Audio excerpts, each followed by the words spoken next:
In this chapter, we are going to talk about emotional interaction. Emotional interaction is defined as considering all the aspects that can make the user happy, sad, annoyed, anxious, frustrated, motivated to take an action, and so on.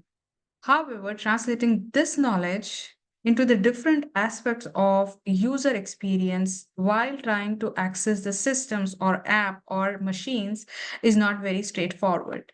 Because the reason that the human feelings and moods change often, and it is difficult to make the app or system work according to the emotional state of the user. However, understanding the different factors and aspects and different phases of interaction, emotional feelings of a user can be still helpful. In this chapter, we are going to talk about emotional behavior related to the user emotions and his behavior, expressive and emotional design, how the appearance of an interface can affect the users. How, for example, uh, a banking application designed with soft blue colors or green colors with a white background can create the factor of trust or the factor of calming down and relying or depending on the app. We are also going to cover how technology can be designed for well being. For example, we have smartphones or we have now smart wearable devices that are designed for well being of the user. We will also see how effective computing and emotional AI or artificial intelligence works. We will see how the behavioral change occurs, and we will also understand what is anthropomorphism. Now, let us understand the emotions and the behavior. HCI was traditionally designed, or it was all about designing efficient and effective system, wherein they did not used to take care about the interactiveness of the system or the aesthetics or the beauty of the system. But nowadays, the HCI is more about designing interactive systems. When you try to, for example, when you try to interact with a smart machine, let it be a smart AC device or the kiosk outside the bank, they all are so interactive that it feels as if the machine is talking to you. It is giving you responses, it is asking you questions and behaving according to your answers. So nowadays, the HCI is more about making an interactive system rather than just designing it to work effectively and efficiently. Besides having these two things, nowadays the HCI is designed to be more interactive.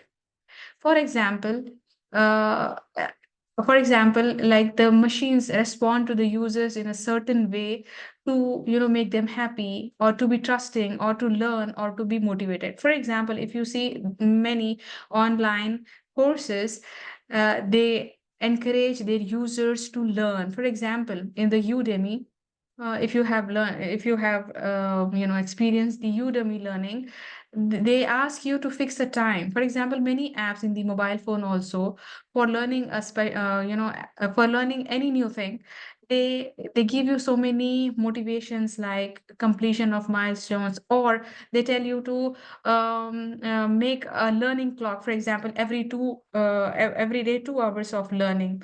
So they are trying to make the user happy, trusting, learn, or to be, felt motivated. Emotional interactions are concerned with how we feel and react when we are interacting with the technology. Are you happy with your wearable smartwatch? Yes, we are very happy with our smartwatches. Nowadays, it is difficult to manage ourselves without smartwatches because we are so much engaged with it. It becomes very easier for us to talk or take calls when we are driving. Similarly, it becomes very easier for us to check important emails on the go and also to keep up with the health and fitness. So this all things are counted in the emotional interaction. Why are we getting addicted? Why are the kids getting addicted with the machines? They all take advantage of engaging the user emotionally. Effective computing is improving every day with better recognition softwares and machine learning algorithms. With machine learning and AI and recognition systems, effective computing is improving every day, everyday life. For example, now we have AIS recognition passwords, face passwords. So they are improving day over day. Now, more about emotional interaction. What makes us happy, sad, annoyed, anxious, frustrated, motivated, delirious, and so on? Then translating these into different aspects of the user experience is all about emotional intelligence, emotional interaction. Okay, now let us consider. Yeah, as we said, when we try to make the machines interact according to the mood of the user, okay, it means that we are trying to engage the user emotionally. Nowadays, we have so many apps, mobile apps for making you focus and increasing the span of concentration. We have so many meditation apps that are actually engaging the users, and they act according to the user emotions by asking them certain questions like, are you happy today, are you sad today, are you feeling motivated? And then it keeps on asking filtered and tailored questions, and then the app gives you certain exercises to do. So, however, in some applications or systems, it is not straightforward to make the system work according to the emotional mood of the user, because because for example, if you have a meditation tool or a meditation app, it is designed to work only on the brain wellness or the mood wellness.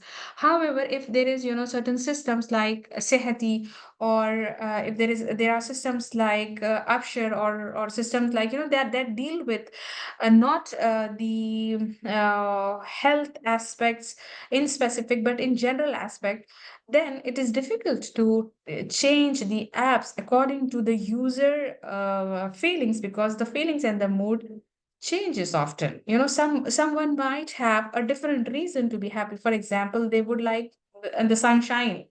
For example, someone have someone would experience better mood if there is raining outside or if the weather is good. So however, making the machines act according to the user moods and mood swings is not very straightforward. It is challenging. However, we have seen that certain apps related to motivation, focus, sleep, wellness have been designed in such a way, but not all. Okay. Why people become emotionally attached to certain products? For instance, virtual pets. We nowadays we also have virtual pets. So we have a Siri, we have Alexa. They talk to us when we share the feelings. They try to console and reimburse. So people are getting attached to it. We have emotional robots, for example. Can social robots help reduce loneliness and improve well-being? What do you think? The social robots can help reduce the loneliness? Yes or no? Yes, to an extent, right? Because the people feel engaged with it, right? For example, if you are walking 5 kilometers every day and you have switched on your walk buddy on your wearable watch, then it keeps on telling you that, 1 kilometer finished, and then this was the speed, this was, the time taken to complete, and then for the next 1 kilometer, it keeps on pushing you, and then in the final, it says that you are near to the target and you are keeping up. So good feel good and keep going. So this all emotional, they are automated messages. However, they are elevating the emotional behavior or emotions of the users, and users are getting addicted to it, right?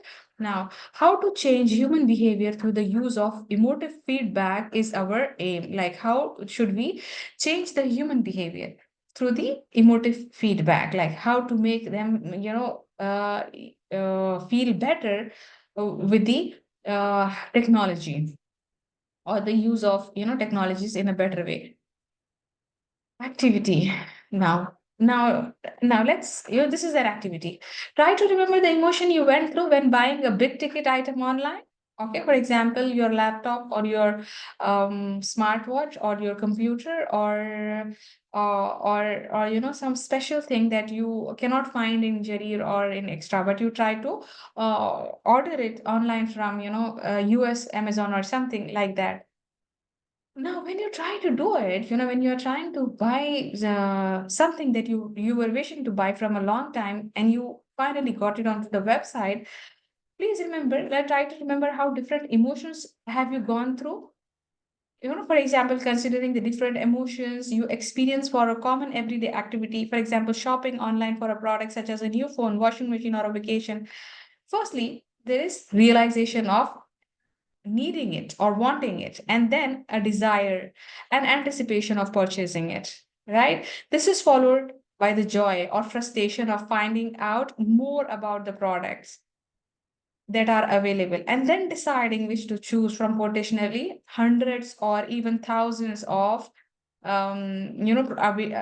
products available on different websites, then comparing, then reading their reviews and their recommendations. Okay, this this is all, with each step that you are trying to go near to the purchase of this particular product, it entails matching what is available with what you like or need and if you can afford it or not, right? This thrill of deciding on a purchase may be quickly followed by a shock of how much it cost and the disappointment that you can't afford it at all. The process of having to decide again may be accompanied by annoyance, right? As you can't find one that is good as your first choice. Yeah. You then think about other options such as seeking advice from the expert or your friend who already owns that particular product. Or you might want to go and visit the shopping mall or the selling shop in person, and then you decide, and then you try to talk to the salesman and try to find out which one is better, and then but still you don't want to trust them because you think that they are more after your money, right? This happens so many times. Okay, so you carry on looking, getting more tired and frustrated. When you do make a decision, you experience a sense of relief, right? Once you decide that you will take something and you will not, you will avoid other things, and you feel relaxed because you have taken, a decision that you will buy, a variety A in this product. You click merrily through the various options, such as you want to have a specific color, size, warranty, and then you make an online payment, and finally you see that the payment is declined because you forgot to put the CVC code. And then you retype all the details very slowly and you make sure that you did not make any mistake or miss out on some important numbers. Finally, when you are done, you feel such a relief that you have ordered, and your long hunt is finally come concluded with an action, and then you are very you are expecting your product to reach your home. But after some time, then you still feel some kind of thought starts coming in your mind, saying that you would might be a product from a different company would be a better option, would have been a better option rather than what you have bought. This roller coaster set of emotions is what many of us experience when shopping online, especially for very expensive products, where there are plenty of options to choose from, and where we want to be sure that we can make a right choice, right? This all happens when we are trying to buy something unusual or a big thing online. So if you remember many options, you have been through many options, right? You have been through many options, and until you decide something and finally you bought it already. Okay. So this was the activity to remind you of the product that you have bought online. Now, many places we see, especially in the washrooms, inside the airport, we see this, right? This is called as a fast track feedback, where the user can just pick up one emoji and then tell the, convey the experience of using the washrooms. Why do you think, these fast track feedbacks are so effective? What do you think? Why? Because it keeps on, tell us how you can make your journey better. Yeah. So, for example, now if it keeps you, it gives you the access to, a tool wherein you can quickly give the feedback, or the users can, put the information about their feeling by using, happy, sad, or more satisfied or less satisfied, on the go, with very, with a very less options, like one different button, only four buttons are there and you pick up only one, so it is very easier to give the feedback. We have other also, emotional things, like emotional messages that motivate you to take an action. For example, pulling at the heartstrings with an emotive message is like, giving an emotional message and asking you to take a action on it. For example, here this picture says that, will you help someone take their first step out of homelessness today? And then it is telling you that, one place cost you this much, two places cost you this much, and then you donate. So here, actually, the aim is to let or make the user donate by giving an emotive message. And if you see, the color scheme is so soothing, right? For example, having a soft green color, or a blue color, and then, white, and then, different options. So basically, you are using the emotional engagement, or using the emotional factor. You are trying to make the technology, or trying to make an app to let the user donate or take an action on sending the money to this cause. Is it possible to design an interface to match or change how the users feel? Is it possible to design? What do you think? Is it possible to design such an interface to match? Yes, it is possible. We have seen, like, the meditation apps, they are designed to behave according to what the user is, feeling at that point of time. Now, in doing that, there are a few questions that you have to take it. Should an interface be designed to improve how we feel? If so, how it should be? How should you make your user feel happy? Maybe you can engage the user in doing some activities.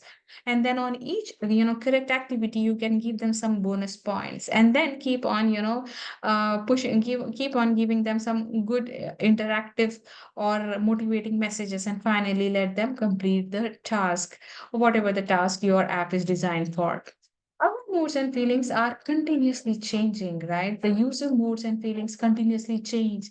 How does the interface will keep track, and when and know when to do something?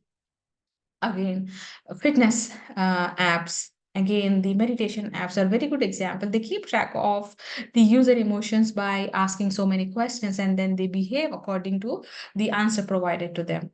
What moods match which kind of interface is very challenging.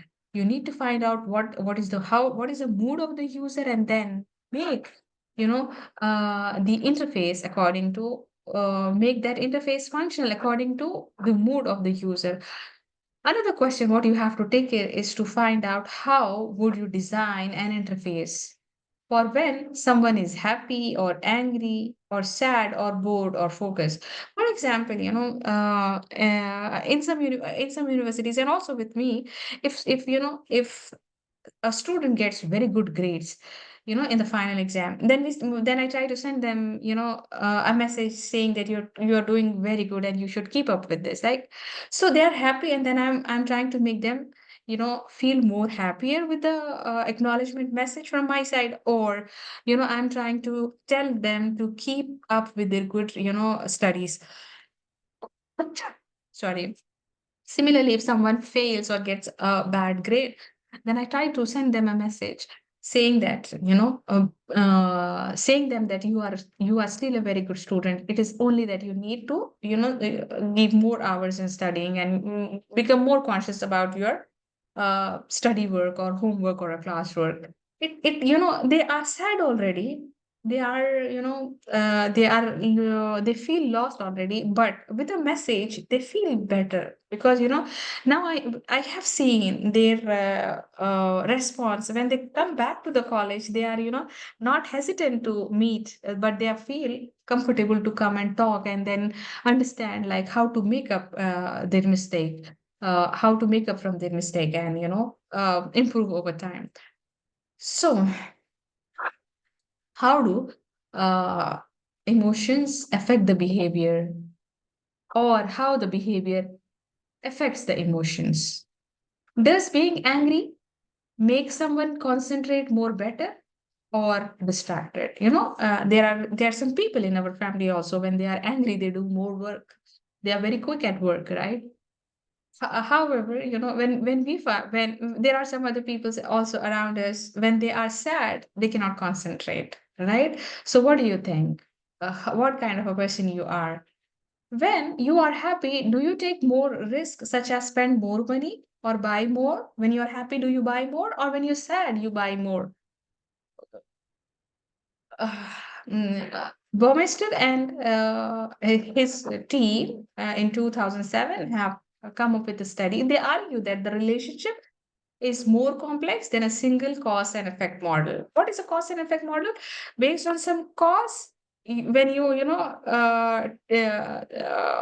based on a cost, for example, you were, um, nervous while writing the exam. Hence, even though after studying well, it happens with many students. They come up with a complaint that, Miss, we studied a lot, but after looking at the question, we forgot the answer. So, what is the cause and effect? They were nervous. The effect is they could not perform, right? For example, if some student is very relaxed, okay, and they actually read the question, they understand, and even they did not study well, but they are able to answer the question because they are relaxed, because they can think better. They try to interpret the answer. They would have read something else before coming to the exam, but they are able to understand and comprehend the question and able to answer because they are relaxed. So this study says that the relationship is more complex than a single cause and effect model. Okay. Now, uh, automatic versus conscious emotions. There are two types of emotions. How many types of emotions are there, students? There are two types of emotions. Emotions can be short lived, meaning that you just feel angry, okay, a fit of anger. Then you're relaxed, then you forget about it. Or a complex, or an emotion can be a complex and long lasting. For example, feeling jealousy. Jealousy develops over time, right? It takes longer time to build up the jealousy, and then it follows for a longer time, right? Emotions have been categorized as automatic and conscious. Automatics ones are rapid, and because they are rapid, they dissipate very quickly. They are gone very quickly. Okay. For example, you feel excited. Over a time, you feel very excited. You are very happy. Okay, and then at the end of the day, you are tired, and then you forget why were you um excited, right? So these are called as automatic emotions that come and go quickly. Consciousness or conscious emotions develop slowly, and they take time to go. For instance, jealousy or reflection or love, or affection, they develop slowly, but they last all the life, right? Now, this is a model of emotional design given by Ottoni and his team in 2005. And if you see, we have three states of emotions: reflective, behavioral, visceral. And then they start with sensory, for example, by looking at it, and then you might take an action after you feel reflective or behavioral visceral change. Okay, now we will talk about this image once again. Okay, the aim of showing you this slide is to just understand that there is an emotional design model given by Ottoni, which involves reflective, behavioral, and visceral states of emotions. And then it starts with sensory, and then motor follows it. Now, The claims from this model include, or this model claims that our emotional state changes how we think. Okay, the emotional state changes with how we think. For example, when we are angry or afraid, we focus narrowly and our bodies responds by tensing muscles and sweating. If, for example, if we are frightened, our heart beats faster, right? When we are angry, we start, when we are yelling or when we are trying to fight, when we are angry, we start to shiver.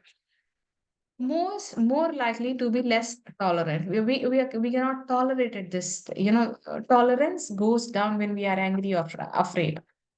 Okay, when we are happy, we are less focused and our bodies are relaxed. When we are relaxed, we are more likely to overlook minor problems and we can be more creative, right? So when it is said that, for example, if we are angry, then we cannot think creative. Okay, we cannot think intelligent when we are angry, but when we are relaxed, we can be more creative and we can be more productive, right? So this is what this emotional model is telling. Okay, now let us understand the three levels in mind.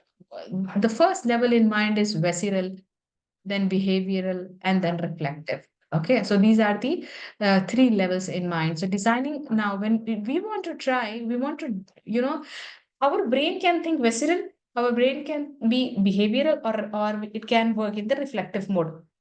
Now, we try to design the technology, app, or devices by using these three levels, from the mind, so that it attracts our visceral, behavioral, and reflective state of mind.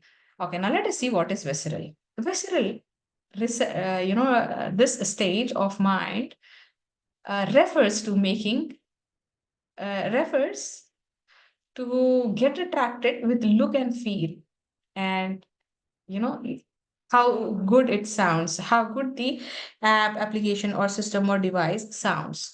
For example, visceral design: when a user opens a premium smartphone for the first time, first time when you bought your first smartphone, it was very special, right? Until now, we buy a new smartphone or a smart pen or any, new version of your iPad, it is very special. Why does it look so special? Because of the color, because of the packaging, because of how smooth the touch screen is. All these good look and feel, and things of elegance, they all contribute to visceral experience. The initial impression of one of the luxury and quality, they invoke a positive emotional response. You feel very happy to go to extra shop, over running over sale so that you can buy your MacBook in a better price. Okay, you look into the designs, you look into the, for example, their texture, their things, how good it looks, how elegant, how stylish it looks. They all attract our positive emotional response. They all attract this, right? So this is using, such type of designs are trying to attract the user visceral brain or visceral thoughts. Behavioral design is about the use. Okay, here this is about the look and feel. Visceral is about the look and feel. Behavioral is about the use and how it equates with traditional values of usability. For example, we have maps. Each map, if it is open in iPhone or in Samsung or in Huawei or in any other map routing device, the basic aim of using the map is same. For example, showing the kilometers, the miles, the distance, the left and right turns, they all talk about the use of it. Okay.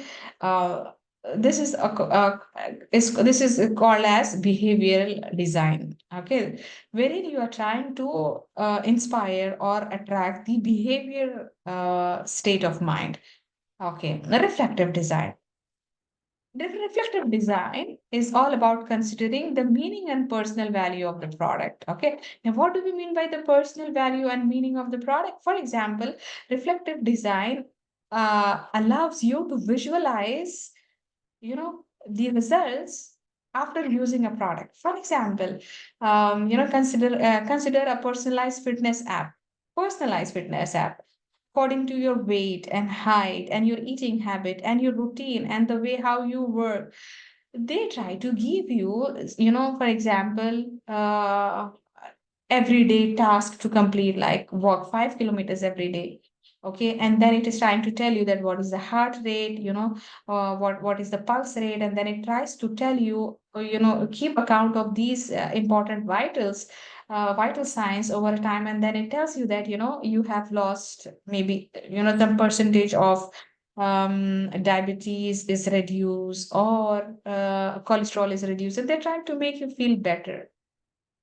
Similarly, it tells you that, after 30 days of proper eating habits, proper walk, okay, and the good vitals, you will reach your um, targeted goal, like, the targeted weight. So it is allowing you to visualize the achievement, setting the future goals, and appreciating the positive impact on the well-being. This reflective design encourages the user to connect with the product on a personal and meaningful level, right? So it becomes very easier to, keep up with the fitness challenges if we are using smartwatches, right? Because it is helping us to visualize our work and how near we are to the target. So if we want, to design the applications and devices and systems by making use of visceral, behavioral, and effect and reflective designs. Now, if you understand, for example, we look at the different products, okay, and then we either use visceral, brain, or behavioral part of brain, or reflective, reflective thoughts and reflective behavior, then we try to get engaged with it. Now let us see how we are using, or how the companies are using these three states of emotions, or mental emotions, by for example, in designing uh, any of the products. Like here, we are talking about a Swatch Swiss watch, which is, engaging these three emotional, yeah, excuse me, which is using these three emotional behaviors, or emotional levels of mind, three levels. Brilliant colors, while design attract users' attention at a visceral level. Affordance, you remember affordance, the way how it is supposed to work, and it is working according to it. For example, it has a key, okay, and the key has affordance to be set to set the time, okay.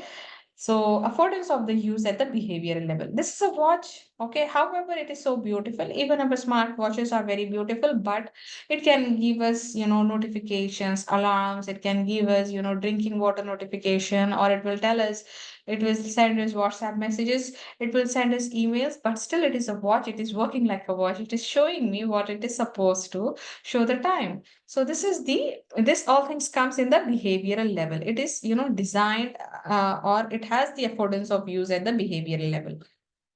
Cultural images and graphical elements are designed at the reflective levels. For example, you see, we have cultural images here and graphical images designed at the reflective level.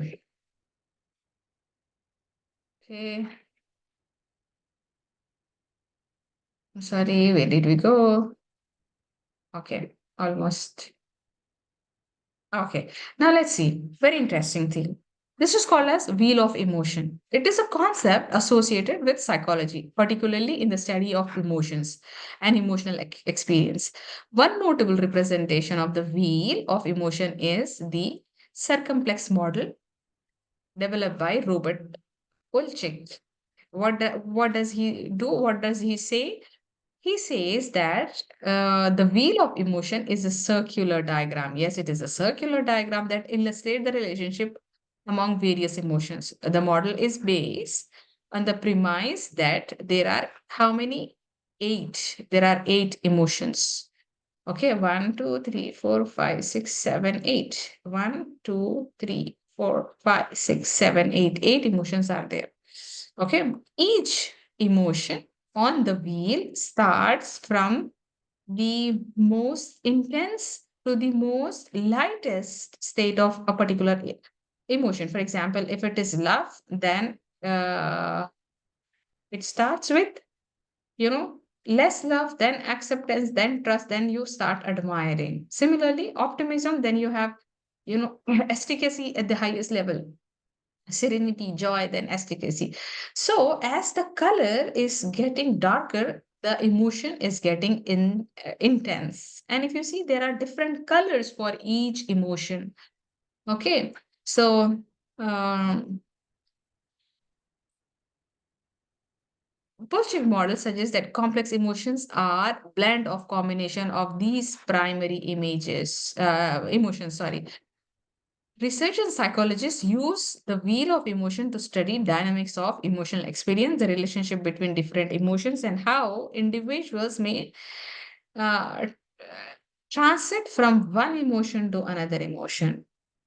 You know, for example, it's yeah, and if you see here, you have love and then submission, and then the extreme of love is admiration, and then the extreme of apprehension is terror. Now, it is easy to a person in, you know, in extreme love to, easily move to ecstasy or terror, right? Similarly, grief can result in looting also. So it's it's possible, easily possible to shift to get shifted from one emotional state to another emotional state. Okay. It can this kind of understanding the wheel of emotion or wheel of emotion can be used in the fields of psychology, counseling, and even in user experience design. Now, as HCI professionals, we are concerned about how to use this wheel of emotion in user experience. Can you tell me how we can use, for example, if you have you can make use of these colors when you feel, for example, the user is sad, give them a soothing color like this, make the app work, if the user is feeling very active, okay, or optimistic, then use a color like this. So that's about the wheel of emotion. And here we talk about the color palette, the, this color palette to be used in UX mood, uh, user experience mode. Elicit different kinds and levels of emotion response. It is okay. So we talk about all these things, seven categories. We talk about the emotional labels that are associated with each color palette, each color in the palette. Colors used in the wheel to reflect the intensity of the emotion. The darker the shade, the more intense the emotion is. Color palette can be used for user design mode. However, the flexibility is with the user to use the way however he wants to use the colors or the emotion of wheel of emotion. It does not restrict or give the perspective advice on how to instruct design for selection of emotions. So the creativity is again with the designer. Now, let us talk about expressive interfaces. Expressive interfaces assure that the feedback can provide a reassuring feedback that can be both informative and fun. For example, using the emojis like happy or surprise. Okay, so giving the feedback can be informative and fun, can also be intrusive, however, causing people to become annoyed and angry.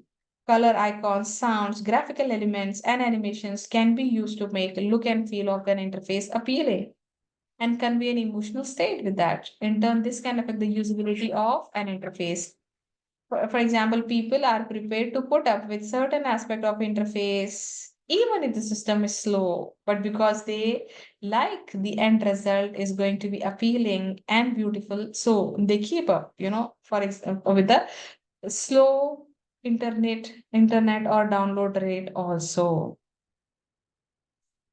The appearance of an interface in earlier days, for example, 1980s, was something like this with a smiley apple face or a sad apple face. Nowadays the computers uses more beautiful or aesthetically pleasing icons like this, like a beach ball with the different colors, and let and tell the user that something is processing or loading.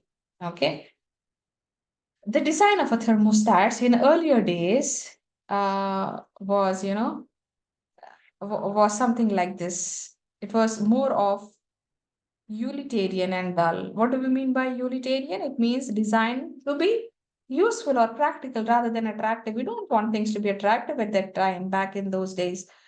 But nowadays, we want,